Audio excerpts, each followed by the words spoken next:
वेदांत का विद्यार्थी हो जाने के बाद यह कहने में तो दिक्कत होती है कि मेरा जन्म अमुक समय में अमुक जगह पर हुआ, क्योंकि वेदांत तो यह मानता है कि हम अजन्मा है, अजर है, अमर है इत्यादि आत्म के स्तर पर। ये शरीर के स्तर पर विंध्य क्षेत्र में आज से 69 वर्ष पहले 1953 में मिर्जापुर जनपद के विंध्य क्षेत्र में एक सामान्य कृषक परिवार में जन्म हुआ। पिताजी सत्संग में और पंचायती न्याय में पूरे समय व्यस्त रहा करते थे। बचपन का मुझे याद है। गांव के प्रधान बहुत वर्षों तक निर्विरोध रहे और उनकी न्यायप्रियता से सब प्रभावित रहते थे। लोगों को यह विश्वास रहता था कि तिवारी जी रहेंगे तो कोई अन्याय नहीं होने पाएगा। तो उस परिवेश में बचपन बीता। मेरे चाचा वो अच्छे रेसर अच्छे थे, धावक अच्छे थे, खेती किसानी में थे, लेकिन रेस का उनका अभ्यास था। और सामान्य गांव की तरह, मिर्जापुर के सामान्य गांव की तरह हमारे गांव में भी अखाड़ा हुआ करता था कुश्ती लड़ने का। तो बचपन से हम लोगों की वो आदत और अभ्यास बना कि वहां 1 घंटे के लिए जरूर जाना है। स्कूल जाने के पहले प्रातः स्नान करने के पूर्व अखाड़े से होकर आइए, कुछ कुश्ती, कुछ व्यायाम, ये अभ्यास बचपन से बना। और विंध्याचल की श्रृंखलाएं घर के बहुत नजदीक थी, तो प्रायः जंगल की तरफ जाने का और वहां 2, 4, 6 घंटे बिताने का ये भी लगभग हर छुट्टी में सामान्य बात सी हो गई थी। तो एक ऐसे जीवन का अभ्यास बना जो आज की सभ्यता परक भाषा में एक उच्छृंखल जीवन था। मेरे चाचा मुझे अच्छा पहलवान बनाना चाहते थे और इसके लिए उन्होंने सारी व्यवस्था कर रखी थी। गाय, भैंस, दूध, घी, और अखाड़े के उस्ताद से कहे कि इसको कुश्ती बढ़िया सिखाइए। तो लेकिन अब देखिए परिवर्तन कैसे होते हैं जीवन में। कक्षा 8 तक मैं अपने गांव के विद्यालय में पढ़ता रहा और तब तक ये अभ्यास बहुत रेगुलर चल रहा था। उसी वर्ष मेरे बड़े भाई का सिलेक्शन स्टेट सर्विसेज में हो गया और उनको ये लगा कि इलाहाबाद यूनिवर्सिटी से पढ़े लिखे थे वो, उनको ये लगा कि ये तो यहाँ रहेगा तो कुछ नहीं पढ़ेगा, केवल पहलवानी करेगा। इसलिए उन्होंने मुझे गांव के स्कूल से हटा करके शहर के स्कूल में डाल दिया। ये मेरे जीवन का पहला टर्निंग पॉइंट था। जीआईसी मिर्जापुर में साइंस सब्जेक्ट के साथ उन दिनों इंजीनियरिंग और मेडिकल की बड़ी धूम हुआ करती थी। जब हम उस युग के विद्यार्थी थे तो उनको लगा कि ये इंजीनियरिंग में जाए तो अच्छा रहेगा और मैंने मैथमेटिक्स की पढ़ाई शुरू किया। Physics, chemistry, mathematics. High school संयोग से प्रथम श्रेणी मिली तो चाचा ने कहा कि मैट्रिक पास हो गए हो, अब बस करो, क्योंकि धीरे धीरे मेरा अखाड़े वाला अभ्यास खत्म होता जा रहा था। लेकिन गांव के लोग और रिश्तेदार और घर के परिवार के लोग ये कहे कि जो फर्स्ट डिवीजन पास हुआ है उससे आप कह रहे हैं कि आप बंद कर दो। तो फिर मुझे कंटिन्यू करने का निर्णय किया गया पढ़ाई में। तो पहला जो प्रोजेक्ट था वो इंजीनियरिंग का था। लाइफ का प्रोजेक्ट। इंटरमीडिएट पास हुए, इंजीनियरिंग में बहुत अच्छी मेरिट नहीं थी, हाई स्कूल में भी बहुत अच्छा परसेंटेज नहीं था, और इंटरमीडिएट में भी बहुत अच्छा परसेंटेज नहीं आया, तो इस वजह से उसमें मेरिट पर एडमिशन हुआ करते थे, मुझे प्रवेश नहीं मिला। तो मैंने सोचा कि चल के बीएससी करते हैं, इलाहाबाद विश्वविद्यालय भेजा गया। लेकिन दुर्दैव वश पहले दिन वो कार्य पूरा नहीं हुआ, इसलिए 4-5 लोग जो हम गांव से गए थे, उन्होंने तय किया सबने कि चलो कल करेंगे पूरा इसको, और उस दिन स्टेशन में ही रुकने का निश्चय किया गया। और यह दूसरा टर्निंग पॉइंट इस स्टेज पर आया जब स्टेशन पर रखे हुए हमारे लगेज, पूरा का पूरा बैग ही रात में किसी ने गायब कर दिया, जिसमें मेरी मार्कशीट्स और सर्टिफिकेट्स वगैरह सभी चीजें थी। अब सवेरे जगने पर यह हुआ कि अब क्या करें, तो फिर निश्चय किया कि गांव लौट चलते हैं। डुप्लीकेट सर्टिफिकेट वगैरह बनवाने में महीनों लग गए, तब तक साइंस का एडमिशन खत्म हो चुका था, इसलिए मुझे आर्ट्स में आना पड़ा। ये तय किया कि 1 वर्ष खराब करने के बजाय ग्रेजुएशन आर्ट्स में किया जाए। मेरे पास अपना कोई सब्जेक्ट ही नहीं था, सब्जेक्ट सब साइंस वाले थे, तो इस कारण मैंने विषय चुना कि चलिए इतिहास तो सभी पढ़ सकते हैं, इसलिए एक इतिहास ले लें। एक संस्कृत लिया मैंने, वो चैलेंज था मेरे लिए। लोगों ने कहा कि उसमें व्याकरण बहुत पढ़ना पड़ता है, बहुत रटना पड़ता है, तो मैंने कहा कि जब मैंने मेंडलीफ की सारणी रट लिया है तो व्याकरण भी रट लेंगे, संस्कृत ले लिया। तीसरे विषय के रूप में फिलॉसफी यह सोच कर लिया कि ये सबके लिए नया है। ग्रेजुएशन में भी प्रथम श्रेणी मिली तो थोड़ा उत्साह बढ़ा, फिलॉसफी में नंबर बढ़िया मिले थे, हालांकि सबसे बढ़िया तो संस्कृत में मिले थे, लेकिन संस्कृत के बजाय फिलॉसफी में आने का निश्चय किया। और तब मेरे जीवन का दूसरा प्रोजेक्ट मेरे सामने आया कि अब मुझे सिविल सर्विसेज में निकालना है, और फिलॉसफी हिस्ट्री दोनों विषय मेरे ठीक ठाक हैं, ग्रेजुएशन तक पढ़े हैं, तो इसलिए उस दृष्टि से हमने पोस्ट ग्रेजुएशन फिलॉसफी में करने के बाद सिविल सर्विसेज के लिए ट्राई करना शुरू किया। मैंने सेंट्रल माने यूपीएससी में 2 बार इंटरव्यू दिया, प्रोविंशियल सर्विसेज के लिए 4 बार इंटरव्यू दिया, लेकिन ऐसा लग रहा था कि क्या हो गया, नियति को क्या इच्छा है, क्योंकि मुझसे कम अच्छे विद्यार्थी जो थे वो सेलेक्ट हो रहे थे, और मुझे हर बार सिलेक्शन नहीं मिला, ये रिजल्ट देखने को मिलता था। संयोगवश यह वर्ष 1978 की बात है, मुझे यूजीसी की जेआरएफ फेलोशिप मिल गई। उस समय मेरिट पर फेलोशिप मिला करती थी, आज की तरह उसमें एग्जाम कोई नहीं होता था।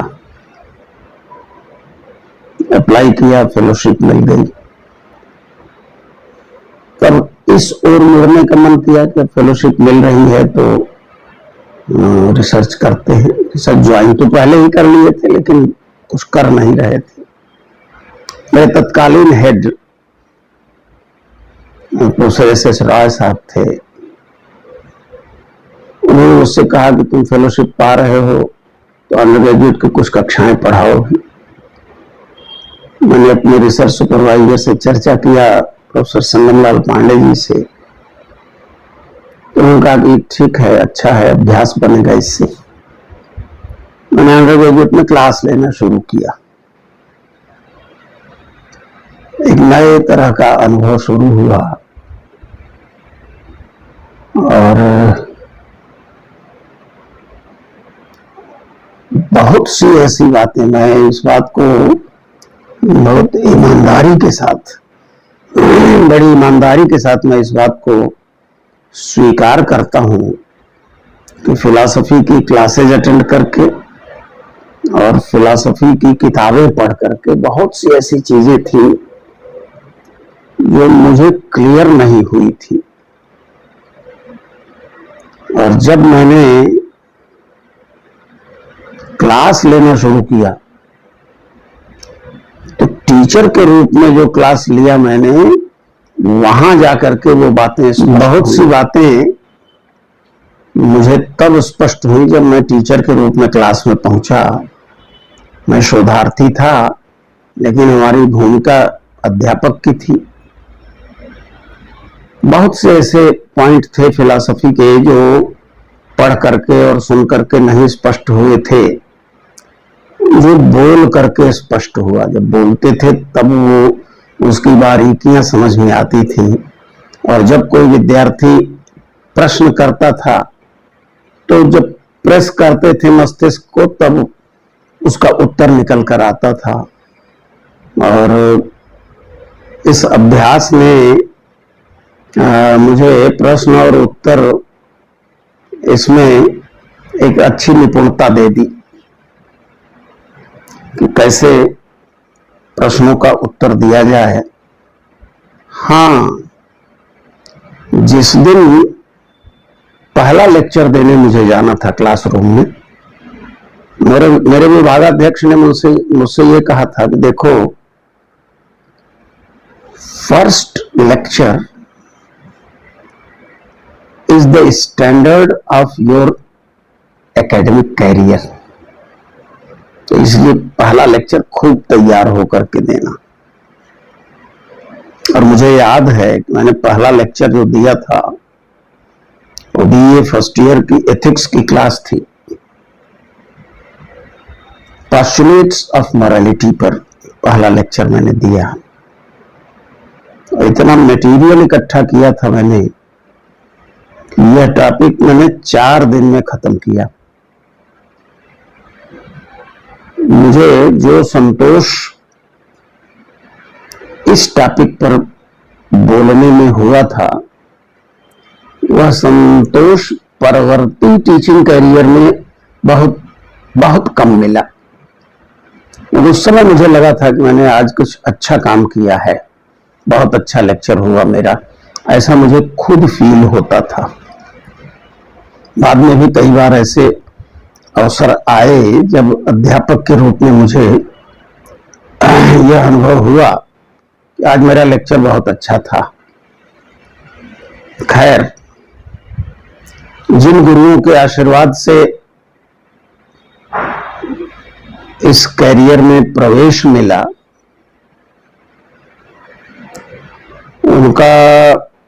उनका शिक्षण और उनकी शैली वो एक मॉडल के रूप में पहले से थी मस्तिष्क में, मन में, और उसको हमने काफी कुछ कॉपी करने की कोशिश किया।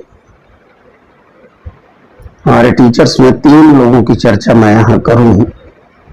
एस.एस. रॉय साहब जो विभागाध्यक्ष थे, उनके बारे में मैं ये कहूंगा कि वो इतनी अच्छी अंग्रेजी बोलते थे कि अगर आप पर्दे के उस पार से सुन रहे हो तो आपको लगेगा कि कोई ब्रिटिशर बोल रहा है। इतना अच्छा प्रोनाउंसिएशन उनका था। और हम लोगों से कहा करते थे कि अच्छी अंग्रेजी बोलना चाहते हो, सीखना चाहते हो, तो अभ्यास ऐसा करो, क्योंकि ये तब तक ऐसा नहीं हो पाएगा जब तक प्यास लगने पर तुमको वाटर की याद ना आए। अगर प्यास लगने पर पानी याद आता है और ट्रांसलेट करते हो वाटर में, तो अच्छी अंग्रेजी नहीं हो सकती। इतना अभ्यास करने की जरूरत है, ऐसा उनका कहना था। दूसरे मेरे गुरु और research guide professor Sangamlal Pandey ji, जिन्होंने मुझे टेक्स्ट के अनुसार, टेक्स्ट के अनुरूप शारीरक भाष्य पढ़ाया पीजी में, एमए फाइनल ईयर में।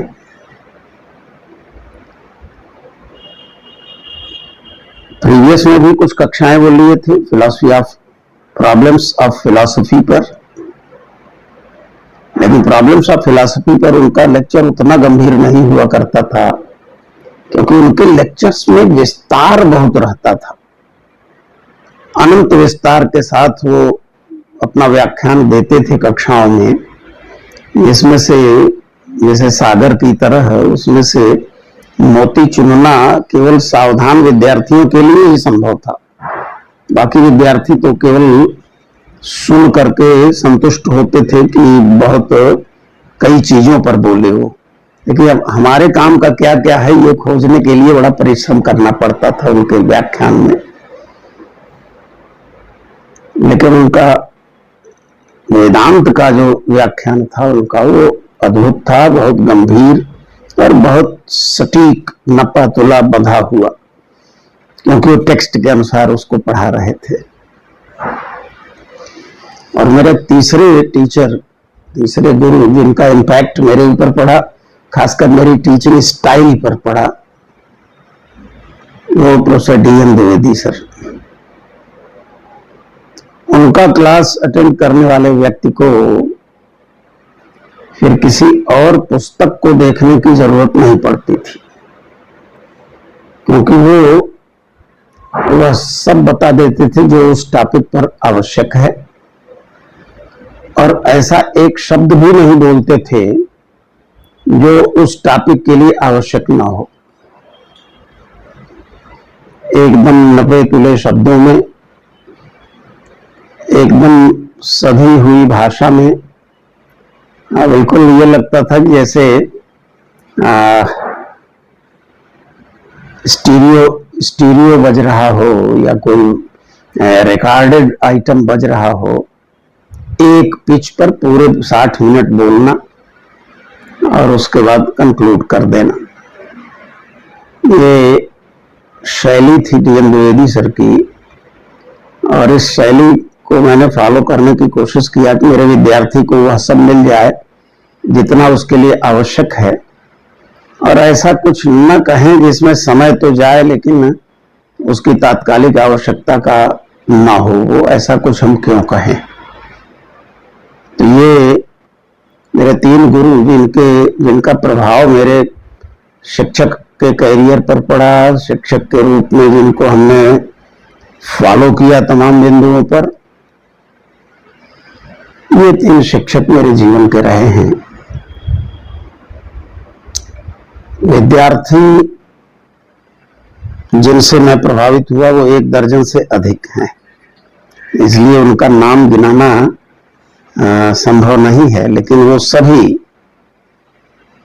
बहुत अच्छी पोजीशंस पर हैं जिन्होंने विद्यार्थी के रूप में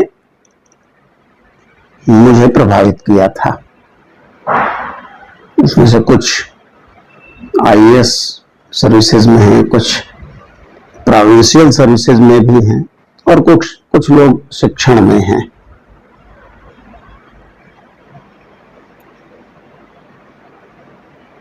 न 78 की ही बात है, 1978 की ही बात है।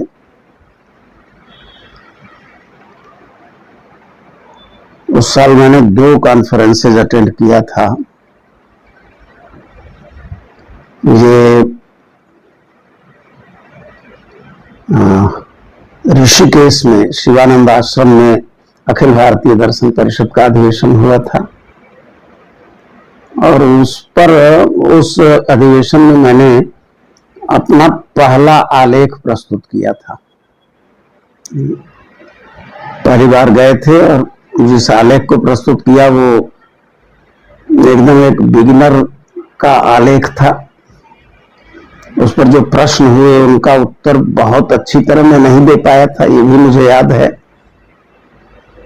और कुछ बहुत वरिष्ठ लोगों ने जो प्रश्न किया था उसका उत्तर देने के लिए मेरे शोध निदेशक को कुछ बोलना पड़ा था, ये भी मुझे स्मरण है। इसे शल्य जी ने कुछ सवाल उठाए थे, तो उस पर हमारे गुरु जी ने कुछ अपना उसका जस्टिफिकेशन दिया था। ये घटना मुझे याद है स्पष्ट रूप से। उसी साल पटियाला में, पंजाबी यूनिवर्सिटी पटियाला में आईपीसी का आयोजन हुआ था। वहां और अधिक लोगों से मिलने का मुझे अवसर मिला था और मुझे याद है कि वहां कई लोगों के व्याख्यानों ने मुझे बहुत प्रभावित किया था। एम.के. देवराज साहब का एक व्याख्यान था वहां, जो मुझे अभी तक उसका सारांश याद है। कुछ फिलॉसफी ऑफ कल्चर पर उन्होंने वहां कुछ भाषण दिया था। तो एक तरह से फिलॉसफी में मैं आया, ये एकदम आकस्मिक था, एक्सीडेंटल था। साइंस का विद्यार्थी था, फिर सिविल सर्वेंट बनने के लिए प्रयत्नशील एक नवयुवक था, लेकिन जो नियति थी उसको मंजूर था कि मैं एक अध्यापक बनूं। बहुत वर्षों तक बड़ा असंतोष था मन में, कम से कम 7-8 साल तक मैं असंतुष्ट था और स्वप्न में भी देखता था कि एक बार मुझे चांस मिल जाता तो इस बार हम सिलेक्शन ले लेते। लेकिन 7-8 वर्षों बाद फिर धीरे धीरे ये फेडअप कर गया, ये भावना हमारी धीरे धीरे खत्म हो गई और मैं फिर टीचिंग को एंजॉय करने लगा। और for 40 long years I enjoyed teaching career as anything. Akhil Bharatiya Darshan परिषद के साथ मेरा पहला जो वो बना वो 1978 में बना, लेकिन उसके बाद के अनेक वर्षों तक जहां भी परिषद का अधिवेशन होता था मेरे गुरुदेव उसमें बहुत सक्रिय रहते थे। संगम लाल पांडे जी तो 2-3 दिन पहले हमसे कहते थे कि वहां अधिवेशन है, चलना है, तो हम अपना बैग लेकर के तैयार हो जाते थे और उस समय कुछ बिस्तर भी ले जाना पड़ता था, ये भी मुझे याद है।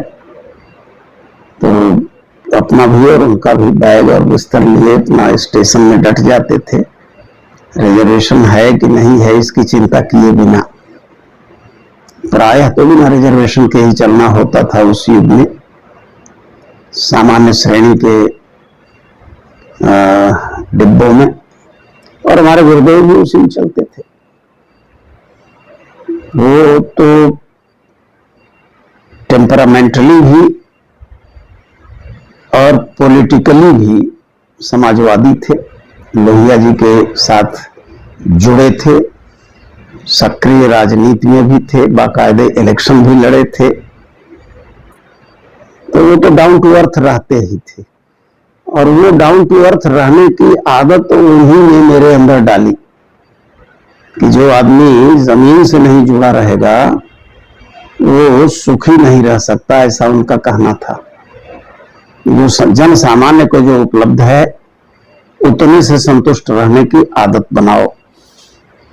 और इस अभ्यास में मुझे जीवन में बहुत आराम मिला इससे हमको, कि क्या है और क्या नहीं है दोनों में बहुत अंतर नहीं होता था। जो नहीं है उसके बिना भी काम चल जाता था।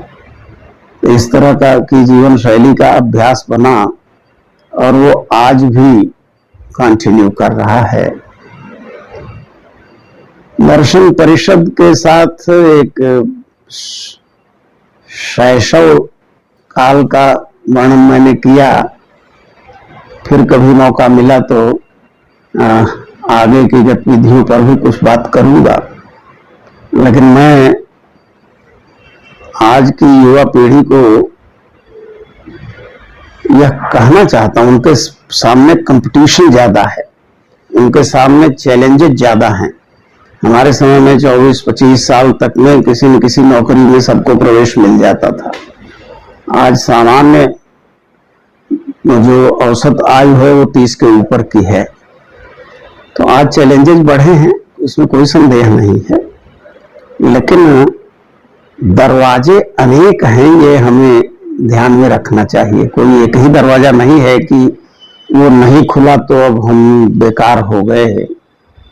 मेरा अपना अनुभव यही था कि एक दरवाजा बंद मिलता था, दूसरे पर पहुंचे, दूसरा बंद मिला तो तीसरे पर पहुंचे, कोई न कोई खुला मिलेगा, क्योंकि हम आए हैं तो कुछ करने के लिए आए हैं, केवल आ गए हैं ऐसा नहीं है। कुछ काम भी अलॉटेड है हमारे जिम्मे और उसको पूरा करना ये हमारी जिम्मेदारी है। तो इसी संदेश के साथ मैं अपनी आज की वार्ता पूरी करता हूं। धन्यवाद।